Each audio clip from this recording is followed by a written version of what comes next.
બધાને મારા જય શ્રી કૃષ્ણ, રાધે રાધે. તો આજે હું સવારના 7:30 વાગે ઉઠી હતી. આજે એક જ ટિફિન હતું, 9 વાગ્યાનું ટિફિન હતું. પણ જરાક 1 કલાક પણ આપણે મોડું ઉઠીએ ને તો આજે મારે ઘરનું કામ બધું જ મારું એમને એમ પડ્યું છે.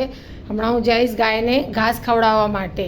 ભલે નિયમ નથી લીધું, પણ એમ લાગે છે કે હવે અધિક મહિનો છે તો થાય ત્યાં સુધી કરવાનું આપણને. એટલે જઈશ એટલે 1-1.25 કલાક તો પાક્કું જ. અને અહીંયા અમારા બાજુમાં ગાયમાં નથી, ગાયમાં છે લાંબુ, તો એમ કે સારું 15-20 મિનિટ તો લાગી જ જાય આપણને એમ કે હાલતા ને હમણાં શું રસ્તા બી બહુ બને છે તો રસ્તામાં બી બહુ ઓલું છે, એકદમ હાલતા પણ મને બહુ જ વાર લાગે. અને 6:30 વાગે ઉઠું ને, સવારના ટિફિન હોય છોકરાનું, તો 6:30 વાગે ઉઠું ને તો મારું ફટાફટ મારું બધું કામ થઈ જાય. અત્યારે મારું બધું કામ થઈ જાય, હું રોટલી પણ કરી નાખું.